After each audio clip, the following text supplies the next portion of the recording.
السلام علیکم ورحمۃ اللہ وبرکاتہ۔ الحمدللہ رب العالمین، نحمد و نصلی علی رسولہ الکریم۔ اما بعد، قال اللہ تعالی فی شان حبیبہ ان اللہ و ملائکتہ یصلون علی النبی یا ایھا الذین آمنوا صلوا علیہ وسلموا تسلیما۔ اللہم صلی علی سیدنا نبینا شفیعنا حبیبنا و مولانا محمد و بارک وسلم۔ الحمدللہ ثم الحمدللہ۔ آج ہمارا یہ 153واں درس ہے، یعنی 153، اور آج ہم سورہ بقرہ کی 255ویں آیت، جو آیت الکرسی کے نام سے مشہور ہے، اسے ہم تلاوت کریں گے۔ اس کا ترجمہ اور تفسیر بیان کریں گے، سماعت فرمائیے۔ فاعوذ باللہ من الشیطان الرجیم، بسم اللہ الرحمن الرحیم۔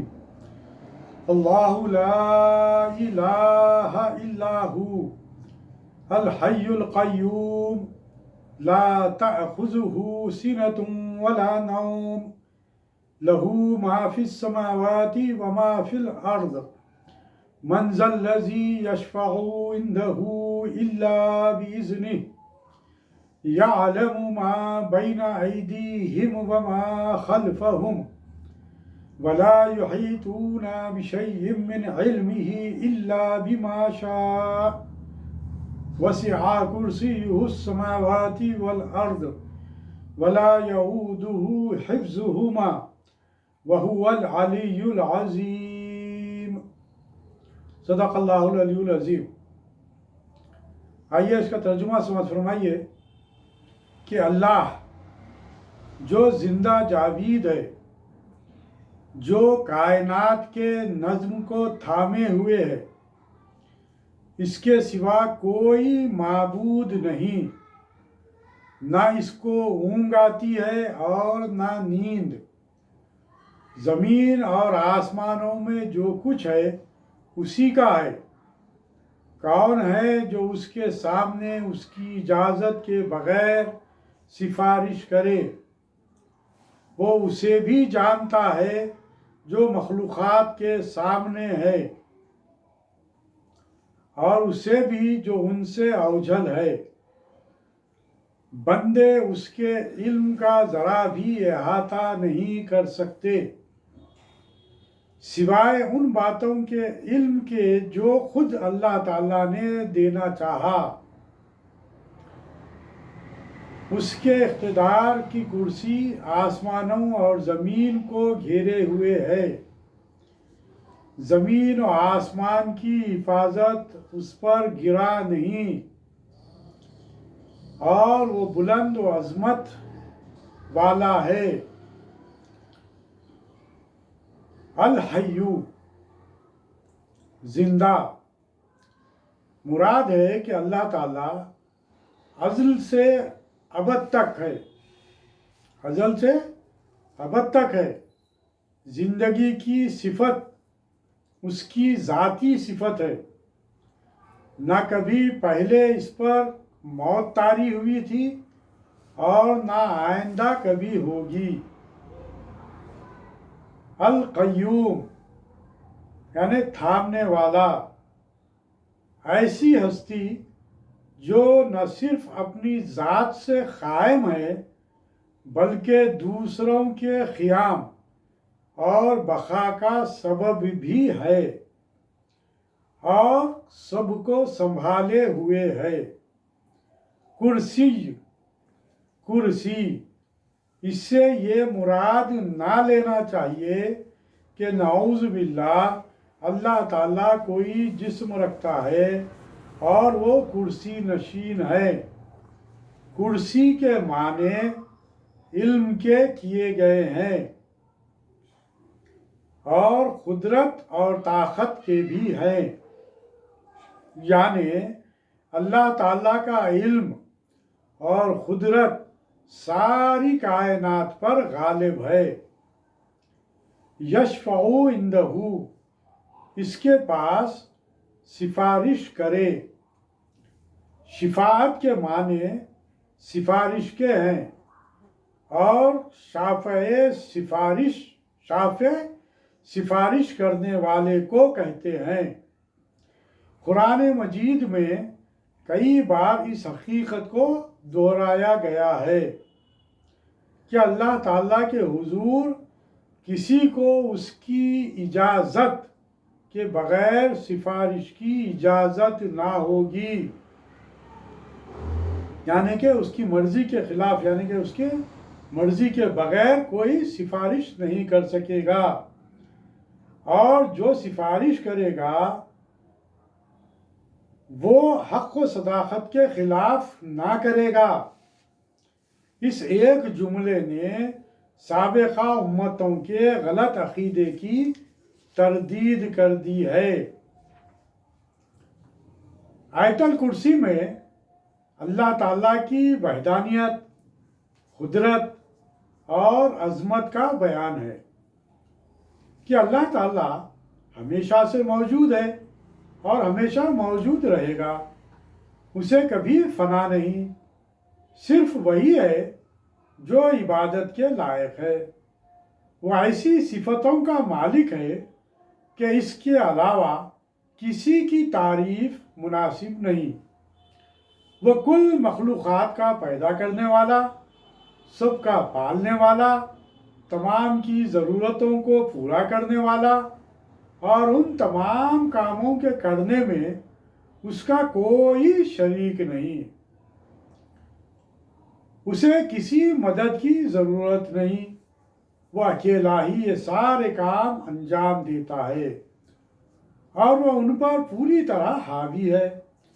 وہ ازل سے ہے اور ابد تک رہے گا، یعنی ہمیشہ ہمیشہ رہے گا۔ اس کی ذات سے ہی سب زندہ ہیں، وہ ہمیشہ سے قائم ہے اور دوسروں کے قائم رہنے کا سبب ہے، اسے کبھی تکان نہیں ہوتی۔ ساری کائنات کے اس قدر وسیع انتظام کے باوجود بھی اسے نہ آرام کی ضرورت پڑتی ہے اور نہ اسے کبھی اونگ آتی ہے اور نہ نیند۔ وہ ہمہ وقت بیدار اور ہوشیار ہے۔ اس کا حلقہ اختیار تنگ یا محدود نہیں، بلکہ ساری کائنات زمین و آسمان پر محیط ہے۔ سب کچھ اسی کے لیے ہے اور اسے ہر چیز پر اختیار اور غلبہ حاصل ہے۔ یہ تمام چیزیں اس کے حکم سے بندھی ہوئی ہیں اور وہ جس طرح چاہے کام لیتا ہے۔ اس قدر علم و قدرت اور عظمت کا مالک ہونے کی حیثیت سے اللہ تعالیٰ کے پاس کسی شخص کو سفارش کی جرت نہیں ہو سکتی۔ ہر شخص اپنے اپنے اعمال کا خود ذمہ دار ہے، درویش ہو یا دنیا دار، امیر ہو یا غریب، بڑا ہو یا چھوٹا، اپنے کیے کا پھل خود پائیں گے۔ کوئی کسی کا بوجھ نہیں بانٹ سکے گا، البتہ اللہ تعالیٰ کسی کو اجازت دے تو وہ اس کے دربار میں کچھ عرض کر سکتا ہے۔ وہ ہر شخص کے دل کی بات جانتا ہے، یعنی کہ اللہ تعالیٰ ہر شخص کے دل کی بات جانتا ہے۔ وہ ہر کسی کے ارادوں اور نیتوں سے واقف ہے۔ وہ ہر مخلوق کی نیکی اور بدی کا حساب رکھتا ہے، اور یہ اس کے لیے بالکل آسان ہے۔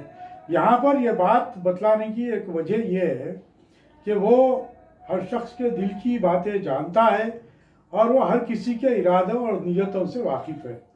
اس کا مطلب یہ ہے کہ گزشتہ بھی آیات میں یہ بات آئی سفارش کے تعلق سے، شفاعت کے تعلق سے، تو وہاں پر بھی یہ بات بتلائی گئی تھی کہ اللہ تبارک و تعالیٰ انہی کو اذن دیں گے، انہی کو اجازت دیں گے جو کہ حق بات کرنے والے رہیں گے، اور جو اللہ تبارک و تعالیٰ کی مرضی ہوگی اسی کے تحت وہ بھی سفارش کرنے والے ہوں گے۔ تو اس کے اندر بھی اللہ ہی کی مرضی شامل حال ہوگی. وہ لوگ جن کی سفارش کریں گے یا پھر اللہ تبارک و تعالیٰ جنہیں سفارش کرنے کی ذمہ داری دے گا وہ وہی لوگ ہوں گے جنہیں اللہ تبارک و تعالیٰ اپنے پسندیدہ بندوں میں شامل کرتا ہے. اور وہ بندے اللہ تبارک و تعالیٰ کے احکام ہی کے تحت وہ بھی جو سفارش کریں گے وہ بھی ایک معنوں میں چھپی ہوئی بات رہے گی، لیکن اسے بھی اللہ تبارک و تعالیٰ جانتا ہے کہ وہ انہی کی سفارش کریں گے جن کی مغفرت اللہ تبارک و تعالیٰ خود کرنا چاہتا ہے. بہرحال بہت سی باتیں انشاءاللہ اس سے پہلے بھی عرض کی جا چکی ہے. کسی میں اتنی طاقت نہیں کہ وہ اس کے علم کا کچھ حصہ اس کی اجازت کے بغیر پا سکے. یعنی کہ جو بھی علم جس کسی کو بھی حاصل ہے وہ اللہ تبارک و تعالیٰ ہی کی عطا کردہ ہے، اللہ تبارک و تعالیٰ ہی کا عطا کردہ اسے علم حاصل ہے. کسی کو علم حاصل نہیں ہو سکتا جب تک کہ اللہ تبارک و تعالیٰ نہیں دینا چاہتا، بلکہ جس قدر علم کسی کو حاصل ہے وہ سب اللہ تعالیٰ کے رحم و کرم کا نتیجہ ہے. اس کی کرسی علم، قدرت اور حکومت کل کائنات کا احاطہ کیے ہوئے ہے. بڑی چھوٹی، اچھی بری، ظاہر پوشیدہ ہر چیز اس پر روشن ہے. وہ اتنے وسیع سلسلے کی نگرانی کرنے سے تھک نہیں جاتا. اس کے لیے یہ سب انتظام آسان ہے. وہ ہر عیب سے پاک ہے، تمام صفتوں اور خوبیوں کا مالک ہے. اس کے مرتبے کی کوئی انتہا نہیں. مختصر یہ کہ آیت الکرسی میں اللہ تعالیٰ کی جو صفات ہیں وہ اس طرح بیان کی گئی ہے کہ وہ حیو یعنی کہ حی والحی وحل یعنی کہ وہ زندہ ہے. قیوم خود قائم رہنے والا ہے اور دوسروں کو قائم رکھنے والا، اور کائنات کے نظام کو تھامے ہوئے ہے. اسے نہ نیند آتی ہے نہ اونگ. زمین و آسمان میں جو کچھ ہے اسی کا ہے اور اسی کے لیے ہے. اس کی اجازت کے بغیر کوئی اس کے سامنے کسی کی سفارش نہیں کر سکتا. وہ ہر کسی کے تمام حالات سے باخبر ہے. کوئی اس کے علم اور اقتدار میں سے کچھ چھین نہیں سکتا. زمین و آسمان اور ساری کائنات کی حفاظت اس کے لیے آسان ہے. بلندی اور عظمت اسی کے لیے ہے. آئیے اب ہم آیت الکرسی کے چند فضائل اور فوائد یہاں پر ہم بیان کرتے ہیں. سماعت فرمائیے کہ اس آیت میں الہیات کے اعلیٰ مسائل کا ذکر ہے اور ذات و صفات کا بے مثل بیان. اس آیت میں جیسا کہ ابھی آپ کے سامنے وہ باتیں صفات اللہ تعالیٰ کی میں نے آپ کے سامنے رکھی، وہ یہ اس طرح کہ وہ اس کی جو اس میں ذات ہے وہ اللہ ہے. ہو حی القیوم لا تاخذہ لہ عندہ بإذنہ یعلم علمہ شاء کرسیہ یعودہ. یہ ضمیر ہے حفظہما میں پوشیدہ ہیں. وہو العلی العظیم.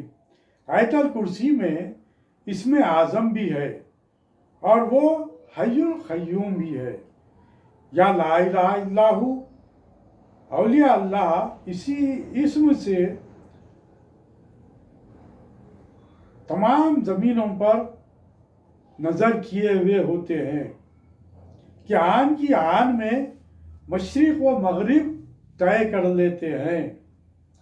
عیسیٰ علیہ السلام سے اسی اسم سے مردے زندہ فرمانے کی روایت ہمارے سامنے آتی ہے. حدیث شریف میں ہے کہ آدم علیہ السلام سید البشر ہے. نبی صلی اللہ علیہ وسلم سید عرب و عجم. سلمان فارسی رضی اللہ تعالیٰ عنہ سید اہل فارس، صہیب سردار روم، بلال سردار حبشہ، طور پہاڑوں کا سردار، جمعہ سید الایام، قرآن سید الکلام، سورہ بقر سید القرآن اور آیت الکرسی سید البقر۔ ذکر کی عظمت مذکور کی عظمت سے ہوتی ہے۔ مذکور جس قدر اعلیٰ اسی قدر ذکر بھی اشرف ہوگا، چونکہ آیت الکرسی میں رب کی ذات و صفات ہی مذکور ہے، لہذا یہ دیگر آیتوں سے افضل و اعلیٰ ہے۔ خیال رہے کہ سورہ اخلاص تہائی قرآن کا ثواب رکھتی ہے، تو آیت الکرسی اس سے کہیں بڑھ کر ہونی چاہیے۔ بخاری نے اپنی تاریخ میں حضرت انس رضی اللہ تعالیٰ عنہ سے روایت کی کہ حضور علیہ السلام فرماتے ہیں، ہمیں آیت الکرسی عرش کے نیچے عنایت فرمائی گئی۔ احمد نے انس رضی اللہ تعالیٰ عنہ سے روایت کی کہ آیت الکرسی چہارم قرآن ہے۔ ترمذی شریف میں ہے کہ ہر چیز کی کوئی زینت ہے، قرآن کی زینت سورہ بقرہ ہے، اور اس میں آیت الکرسی قرآن کی سردار ہے۔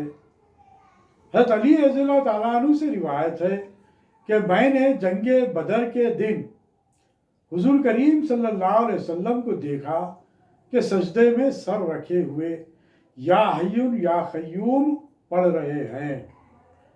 میں میدان میں گیا، پھر لوٹ کر آیا تو یہی پڑھتے ہوئے پایا، بار بار جاتا آتا رہا اور حضور کریم صلی اللہ علیہ وسلم کو یہی پڑھتا ہوا پاتا رہا، یہاں تک کہ فتح ہو گئی۔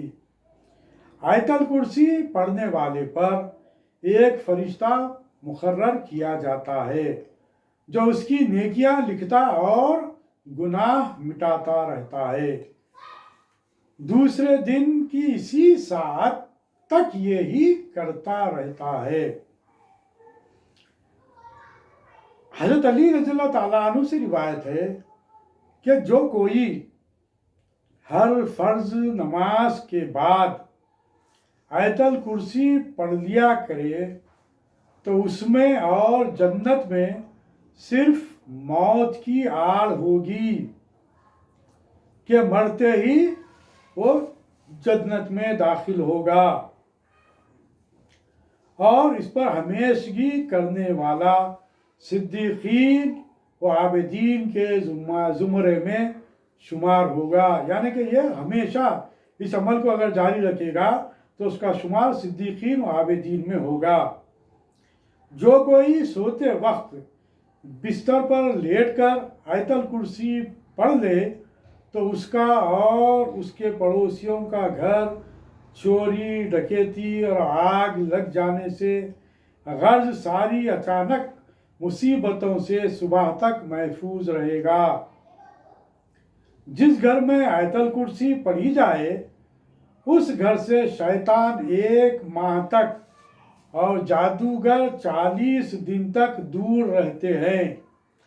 یعنی یہ کہ جو جادوگر ہے اگر کوئی جادو کرانا چاہتا ہے تو اس کا جادو کا اثر اس گھر پر نہیں ہوتا۔ ایک بار ابی بن کعب رضی اللہ تعالیٰ عنہ سے ایک روایت ہے کہ ایک جن کو انہوں نے پکڑ لیا اور اس سے پوچھا کہ انسان تم سے کیوں کر بچے؟ اس نے عرض کیا کہ صبح و شام آیت الکرسی پڑھ لیا کریں۔ یہ بھی روایت ہم نے گزشتہ آیات میں پوری تفصیل کے ساتھ آپ کے سامنے رکھے تھے کہ یہ حضرت ابی بن کعب رضی اللہ تعالیٰ عنہ جو جن کو پکڑ رہے تھے وہ مختلف واقعات بھی اس کے اندر شامل تھے، وہ بیان کیے گئے ہیں۔ صبح کو یہ واقعہ حضور کریم صلی اللہ علیہ وسلم کی خدمت میں پیش کیا گیا تو فرمایا اس خبیث نے سچ کہا۔ جو کوئی صبح و شام اپنے بچوں پر آیت الکرسی پڑھ کر دم کر دے وہ شیطان اور جادو اور نظر بد سے محفوظ رہیں گے۔ ابن سنی نے امام زین العابدین سے نقل کیا کہ حضرت فاطمہ زہرا رضی اللہ تعالی عنہا کو درد ذاہ کی تکلیف تھی۔ حضور کریم صلی اللہ علیہ وسلم نے ام سلمہ اور زینب بنت جحش کو حکم دیا کہ فاطمہ کے پاس جا کر آیت الکرسی اور سورہ فلق و ناس پڑھیں۔ اس سے معلوم ہوا کہ آیت الکرسی درد ذاہ میں مفید ہے۔ ایک صحابی نے حضور کریم صلی اللہ علیہ وسلم کی بارگاہ میں بے برکتی کی شکایت کی۔ میرے گھر میں برکت نہیں ہوتی، فرمایا آیت الکرسی پڑھا کرو۔ اس سے معلوم ہوا کہ آیت الکرسی برکت کے لیے بے حد مفید ہے۔ جو کوئی سوتے وقت آیت الکرسی پڑھ لے تو رات بھر 2 فرشتے اس کی حفاظت کرتے ہیں۔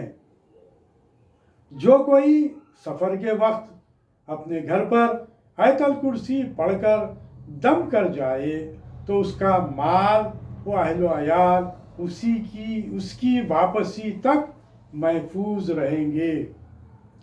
جو کوئی کہیں پارسل وغیرہ بھیجے اس پر آیت الکرسی دم کر دے تو انشاءاللہ تعالی خیریت سے پہنچ جائے گا۔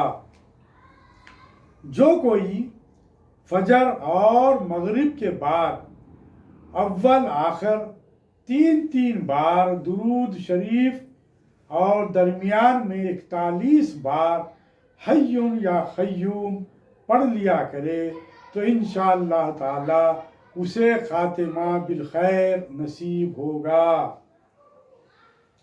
جو کوئی نماز پنجگانہ کے بعد آیت الکرسی پڑھے اور جب ولا یعودہ حفظہما تک پہنچے تو اپنی 5 انگلیوں کے پورے دونوں آنکھوں پر رکھ کر 11 بار یہ لفظ پڑھے اور پھر 1 بار وَهُوَ الْعَلِيُّ الْعَظِيمُ پڑھ کر اپنے پوروں پر دم کر کے آنکھوں پر پھیرے، یعنی کہ ہاتھوں پر دم کر پھیر دے تو انشاءاللہ اندھا نہ ہوگا، اس کو کبھی بھی نابینا نہ ہوگا۔ نہایت یہ مجرب عمل ہے۔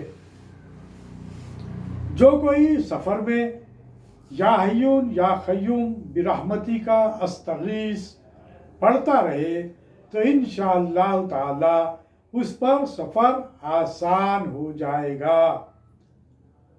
آیت الکرسی سے شیطان بھاگتے ہیں، بے چین دل کو چین آتا ہے، مرگی والے کو فائدہ ہوتا ہے، اس سے غصہ، شر اور حرام شہوت دور ہوتی ہے، ظالم کا ظلم کم ہوتا ہے۔ مگر ان تمام باتوں پر پورا یقین ہونا چاہیے اور اخلاص کے ساتھ اس کو اگر ہم ورد کرتے ہیں اور دم کرتے ہیں اور اگر پڑھتے ہیں تو یقیناً اس کا اجر ہوگا۔ مطلب یہ ہے کہ اخلاص ضروری ہے اور اس پر یقین ضروری ہے۔ ڈگمگ دل کے ساتھ اگر اس کو ورد کریں یا اسے کسی پر دم کر دیں تو اس کا اثر نہیں ہو سکتا۔ سارا قرآن رب کا کلام ہے، مگر اس کی آیتوں کی تاثیر جداگانہ۔ سارے انبیاء اور اولیاء رب کے پیارے ہیں مگر ان کے مراتب الگ الگ۔ حمد و نعت کی آیتیں ان آیتوں سے افضل ہیں جن میں کفار کا ذکر ہے، کیونکہ ان میں ذکر بھی افضل اور مذکور بھی اعلیٰ، مگر ان آیتوں میں ذکر اعلیٰ اور مذکور خبیث۔ اصول اسماء و صفات یہ ہے کہ وحدانیت، حیات، علم، قومیت، ملک، قدرت، ارادہ، چونکہ آیت الکرسی میں ان سب کا ذکر ہے، لہذا یہ آیت اعظم اذکار ہے، یعنی کہ تمام اذکار کے سے بڑی آیت ہے، اس میں سب سے بڑا جو اس کا اثر ہوتا ہے۔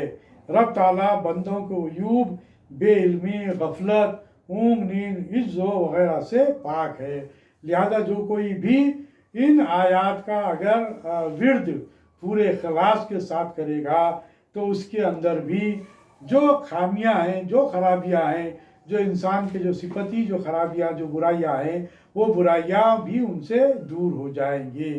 جیسا کہ جو اللہ تعالیٰ کی جو صفات حمیدہ ہے، وہ صفات جیسا کہ ہم سبھی اس بات سے بخوبی واقف ہیں کہ اللہ تعالیٰ ہی کے صفات انسان کے اندر بھی بہت کچھ موجود ہیں، تو وہ صفات میں بھی نورانیت پیدا ہوگی، وہ صفات میں بھی ہمارے اندر وہ خصوصیات پیدا ہوگی، وہ صفات جو اللہ تعالیٰ کے اندر ہے، جو رحمانیت لیے ہوئے ہیں، جو نورانیت لیے ہوئے ہیں، جو کوئی بھی اس آیت کی تلاوت کرے گا اسے وہ چیزیں حاصل ہوں گی، اس کے اندر بھی نورانیت پیدا ہوگی، اس کے اندر بھی رحمانیت پیدا ہوگی، اور وہ بھی تمام خرابیوں سے بچا رہے گا، یعنی کہ وہ بھی ہمیشہ علم اللہ تعالیٰ اسے عطا کرے گا، اور پھر اس کے ساتھ ساتھ اس کے اندر جو جسمانی جو کمزوریاں ہیں وہ جسمانی کمزوریاں بھی اس کے دور ہو جائیں گے۔ پھر دوسری چیز یہ ہے کہ اخلاص کے ساتھ اس آیت شریفہ کو پڑھ کر اگر کسی پر اگر کوئی بیمار ہے تو اس پر اگر پڑھ کر اگر دم کریں گے تو اس کی بیماریاں بھی دور ہو جائے گی۔ بہرحال اللہ تعالیٰ سے دعا ہے کہ اے باری تعالیٰ ہمیں قرآن مجید کا صحیح فہم و ادراک عطا فرما اور ہمارے اندر پوری طریقے سے اخلاص بھر دے تاکہ ہم ان آیات سے مستفید ہو سکیں اور ہمارے گھر والوں کی اور تمام لوگوں کی دنیا اور آخرت کے لیے اس کو ہم استعمال کر قرآن کو ہم پڑھ کر اور قرآن کو پڑھا کر، قرآن کو سمجھ کر، قرآن کو سمجھا کر اپنی اور اپنے اہل و عیال کی اور تمام لوگوں کی دنیا اور آخرت کو بہتر کرنے والا ہم کو بنا دے اور ہم سے یہ اہم ترین کام لے لے۔ ربنا آتینا فی الدنیا حسنۃ وفی الآخرۃ حسنۃ وقنا عذاب النار۔